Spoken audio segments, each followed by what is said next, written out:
ரசவாதி திரை விமர்சனம்.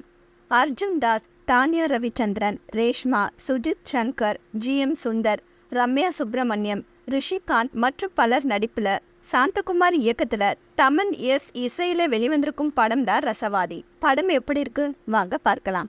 சித்த மருத்துவரான ஹீரோ அர்ஜுன் தாஸ் தன் வாழ்வில் நடந்த கசப்பான சம்பவங்களை மறந்து அமைதியான சூழ்நிலையில் வாழ வேண்டும் என்பதற்காக கொடைக்கானலுக்கு வருகிறார். அங்கிருக்கும் மக்களுக்கு மருத்துவம் பார்த்து கொண்டு இயற்கை மற்றும் உயிரினங்களுக்கு முக்கியத்துவம் கொடுத்து கொண்டு வாழ்ந்து வருகிறார். அங்கிருக்கும் தங்கும் விடுதி ஒன்றில் பணியாற்றும் ஹீரோயினி தானியா ரவிச்சந்திரனுக்கும் அர்ஜுனுக்கும் இடையே நட்பு ஏற்பட்டு அது காதலாக மலர்கிறது. கொடைக்கானலுக்கு பணிமாற்றம் பெற்று வரும் போலீஸ் இன்ஸ்பெக்டர் சுஜித் சங்கர் அர்ஜுன் தாஸை கண்டதும் கோபம் அடைவதோடு அவரது அமைதியான வாழ்க்கையை சீர்குலைக்க பல்வேறு முயற்சிகளை மேற்கொள்கிறார். தன் மீது சுஜித் எதற்காக வன்மத்தை கக்குகிறார் என்று புரியாமல் குழம்பும் அர்ஜுன் அவர் என்னதான் தனக்கு தீமை செய்தாலும் அதற்கு எதிர்வினை காட்டாமல் ஒதுங்கி செல்லவே முயற்சிக்க சுஜித் அர்ஜுனை விடுவதாக இல்லை. அப்படியே தொடரும் அவருடைய வன்மம் அர்ஜுனின் வாழ்க்கையை என்ன செய்தது? சுஜித் அர்ஜுன் மீது வன்மம் கொள்ள காரணம் என்ன?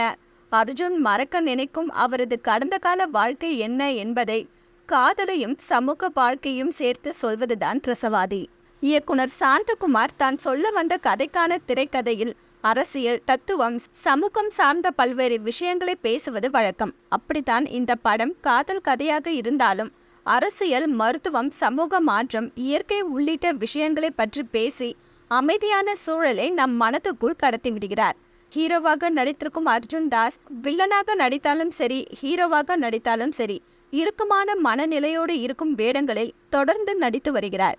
இந்த படத்திலும் அப்படிப்பட்ட வேடம்தான் என்றாலும் இதில் அதிகமான காதல் காட்சிகளில் நடித்து தனது இறுக்கத்துடன் ரசிகர்களின் இறுக்கத்தையும் போக்கியிருக்கிறார். ஆக்ஷன் மற்றும் காதல் காட்சிகளில் அமர்க்கலப்படுத்தியிருக்கும் அர்ஜுன் தாஸ் பல இடங்களில் குறைவான வசனங்கள் பேசினாலும் பார்வையிலேயே தனது உணர்வுகளை வெளிப்படுத்தி அசத்தியிருக்கிறார்.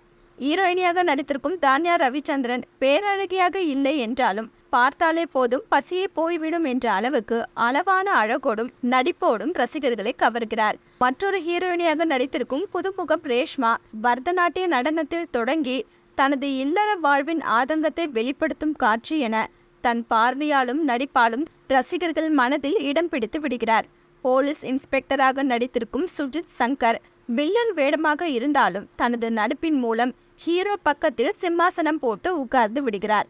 ஜி.எம். சுந்தர், ரம்யா சுப்பிரமணியன், ரிஷிகாந்த் என்று மற்ற வேடங்களில் நடித்திருக்கும் நடிகர்கள் திரைக்கதை ஓட்டத்திற்கு பலம் சேர்க்கும் விதமாக வந்து போகிறார்கள். ஒளிப்பதிவாளர் சரவணன் இளவரசு கொடைக்கானலின் அழகை மட்டுமின்றி அங்கிருக்கும் அமைதியான சூழலுடன் பார்வையாளர்களையும் பயணிக்க வைத்திருக்கிறார்.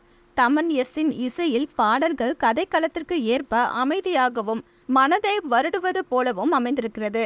ஒரு சாதாரண காதல் கதைதான் என்றாலும் அதை வைத்துக்கொண்டு இயக்குனர் பேசியிருக்கும் விஷயங்கள் அனைத்தும் சுவாரஸ்யமாக மட்டுமின்றி சமூகத்திற்கு தேவையானவையாகவும் இருக்கிறது.